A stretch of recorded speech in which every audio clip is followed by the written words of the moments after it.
La historia es para el futuro. La historia es buscar precedentes, explicaciones, antecedentes válidos que te sirvan para orientarte en la vida que vive y para proyectarte hacia el futuro.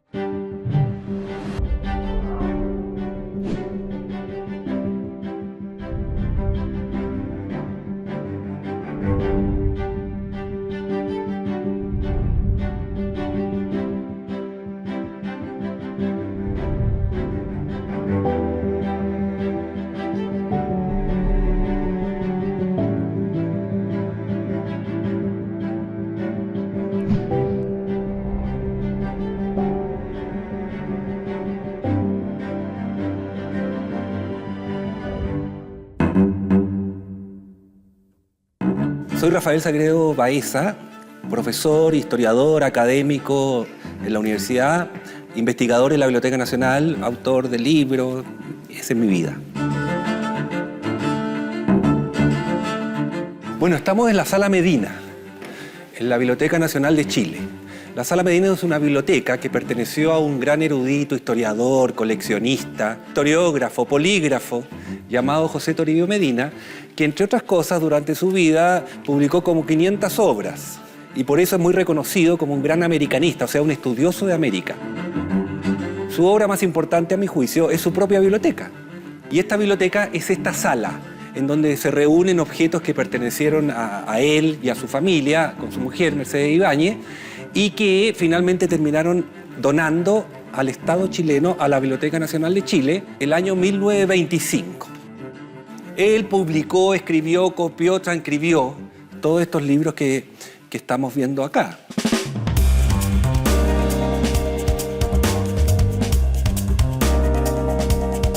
Entre los eventos de contenido de la conmemoración de los 100 años de la Biblioteca Medina está a relevar también la figura de Mercedes Ibáñez, que fue la compañera, la mujer, la coautora, la transcriptora, la traductora, la correctora de pruebas de Medina y que trabajó con él toda una vida y que, tal como él, también juntó libros. Y esta biblioteca, a pesar del nombre, también es tributaria de todo lo que ella mencionó hoy. Bueno, y está el famoso búho que a los niños, a los visitantes a las salas les encanta porque no solo es lo que ustedes están viendo, sino que representa la sabiduría, el conocimiento, que es lo que precisamente Medina cultivó durante toda su vida, trabajando incansablemente, como él mismo lo refleja en la frase que era como su lema: he trabajado mucho y me he cansado poco.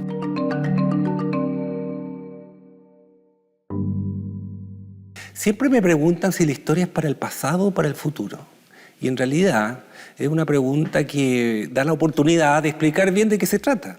Siempre tengo una anécdota de un gran proyecto importante en que yo pedí que hicieran un logo, un proyecto histórico, y me traen un logo que eran cacharros, ruedas de carreta colonial.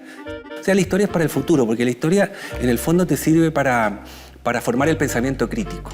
Y en la medida en que tú formas el pensamiento crítico, que tienes capacidad analítica, capacidad de comprender, de evaluar, de jerarquizar, de distinguir lo verdadero de lo falso, por ejemplo, en los tiempos que vivimos, te estás proyectando hacia el futuro.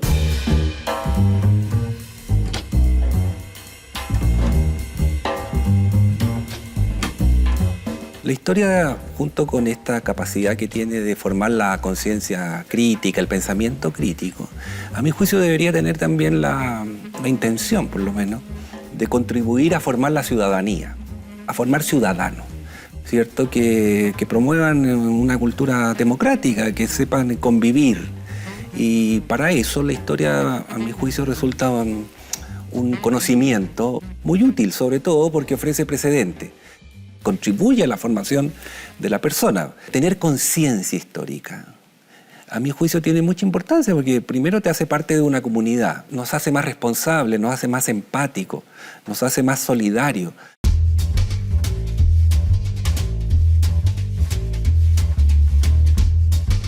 Mira, lo que más recuerdo de mi infancia es el Ballet Azul, porque yo era y soy de la U.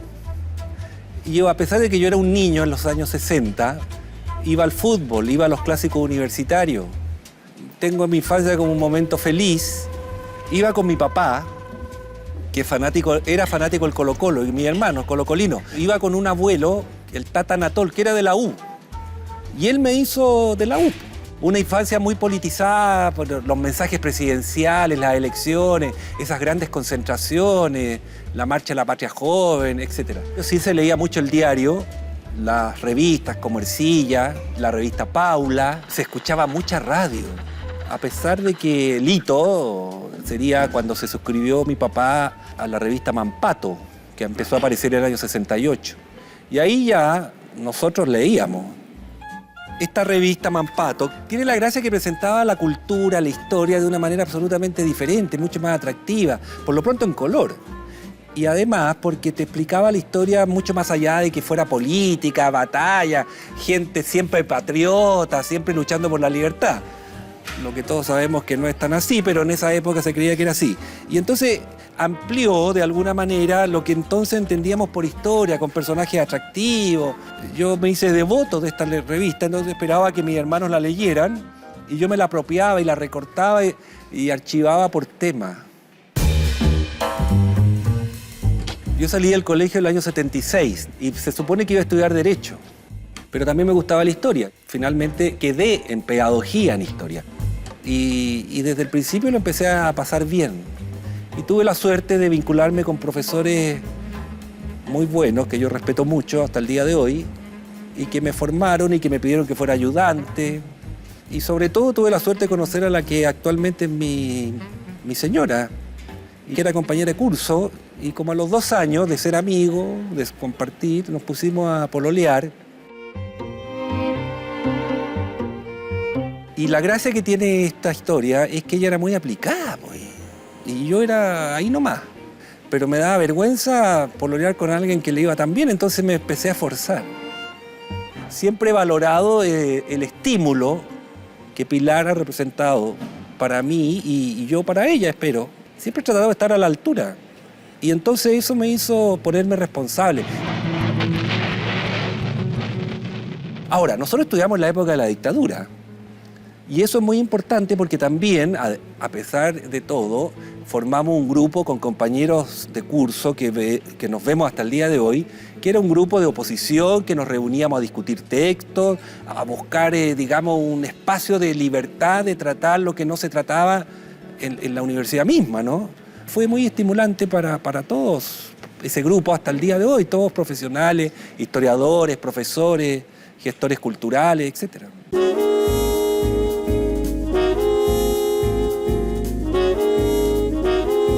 Toda la vida he hecho lo que me ha gustado, que es mi pasión, que es la historia. Lo he tratado de hacer seriamente, profesionalmente, pero siempre he tenido presente el tema de la docencia y que hago docencia mucha y me gusta. Y tuve la oportunidad de entrar a la Biblioteca Nacional el año 90 y ahí me he dedicado al tema del patrimonio cultural, particularmente lo que tiene que ver con la edición de libros.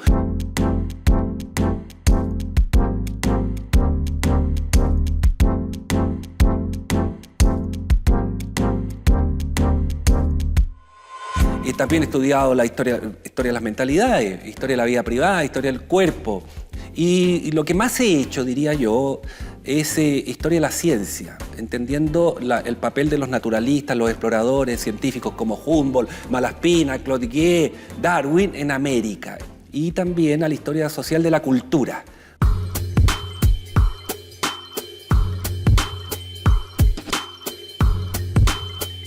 Mi vida yo creo que influye mucho en lo que yo he sido como profesional o como historiador, porque yo soy una persona que estudió toda su parte de su enseñanza media y todo su estudio universitario y sus primeros años como profesional en medio de una dictadura, con todo eso lo que significa.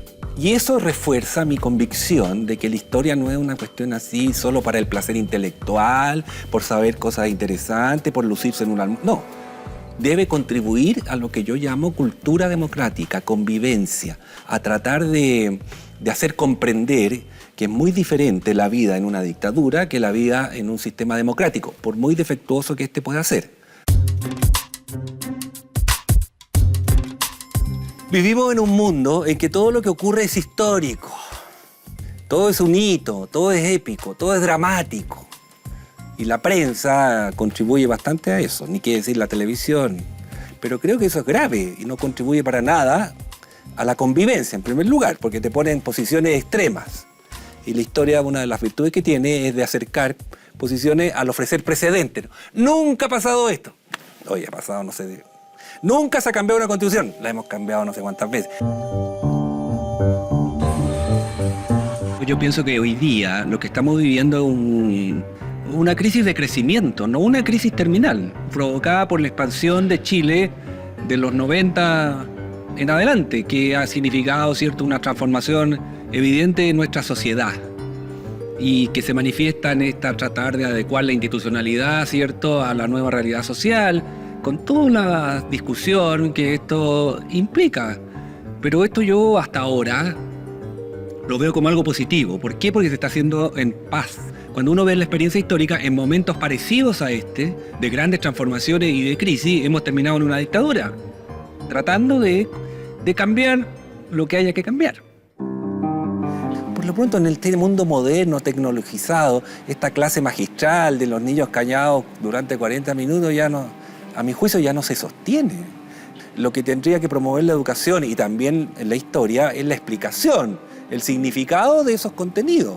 En una sociedad, además, muy utilitarista, muy de las técnicas y capacidades instrumentales, ¿cierto?, en donde se desprecia la historia, pero no solo la historia, se desprecian las ciencias sociales, se desprecian las humanidades, ¿cierto?, se desprecia el arte y nos quitan horas de historia creyendo que porque van a saber más de esto y de lo otro, les va a ir mejor, cuando si no sabemos para qué sabemos, estamos mal.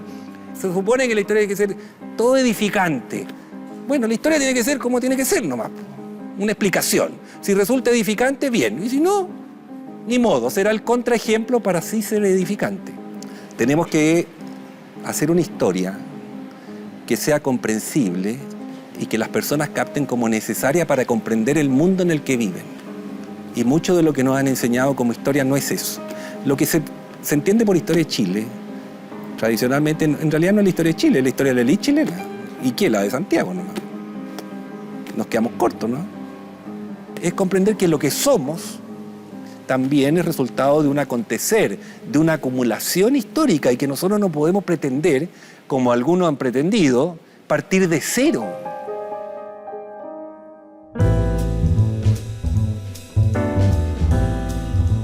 ¿Qué estamos cosechando hoy de nuestra trayectoria histórica? Muchas cosas positivas que están a la vista, ¿no?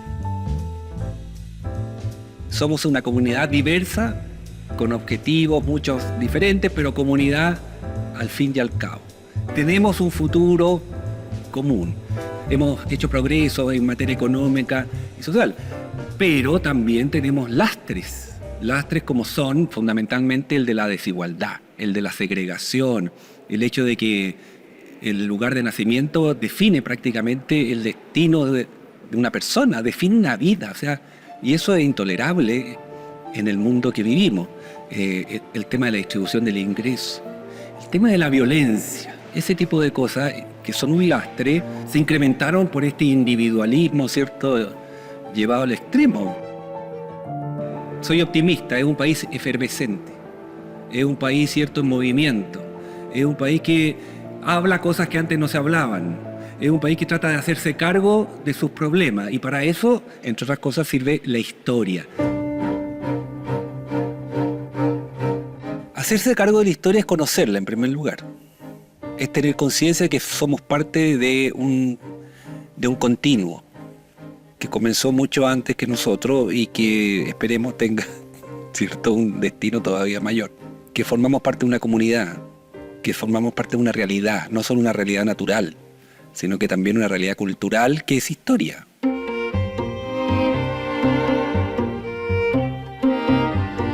Cuando decidí que iba a ser profesor y no abogado, la reacción de mi padre fue muy positiva y la de mi mamá no tanto. Y me dijo algo así como: mijito, ¿va a ser un simple profesor?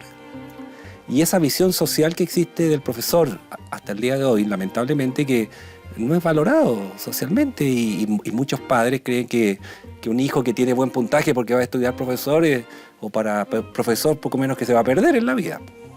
Un profesor que tiene que ser profesor, orientador, psicólogo, nutricionista, ¿me entiendes? O sea, la sociedad le pide al profesor cosas que el profesor no está capacitado, pero que como nadie provee, creen que la escuela y el profesor lo entregan. en donde además tú tienes el factor padre apoderado.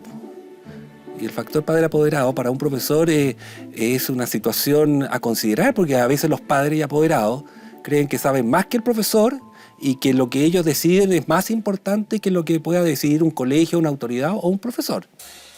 Y en el Chile de los últimos 50 o más años, ni quiere decir, ¿cierto?, hemos valorado que otras cosas, todo lo instrumental, todo lo inmediato, todo lo que tiene resultado práctico. Yo te digo, leer los diarios de Gabriela Mistral no tiene resultado práctico inmediato, pero forma para toda la vida, ¿no? Y así podemos dar muchos ejemplos. ¿Y cómo se cambia eso? Valorando a los profesores.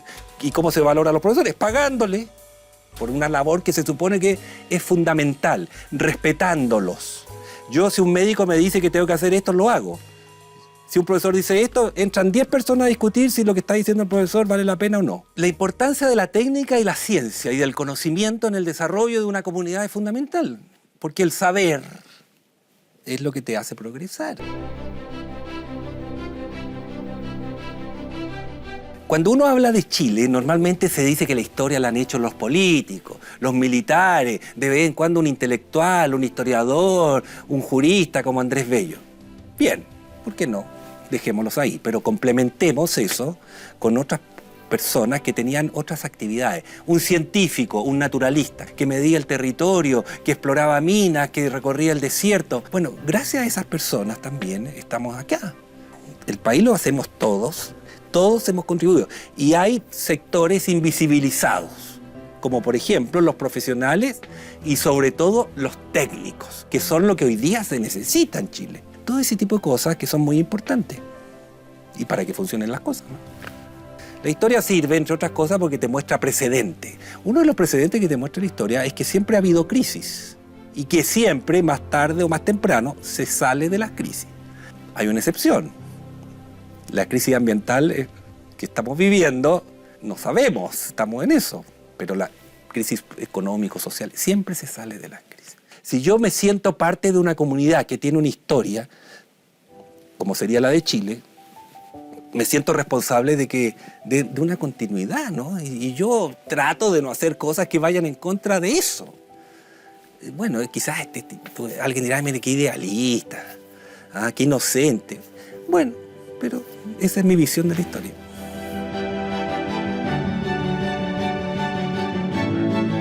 Rafael Sagredo, escena 6, toma 1.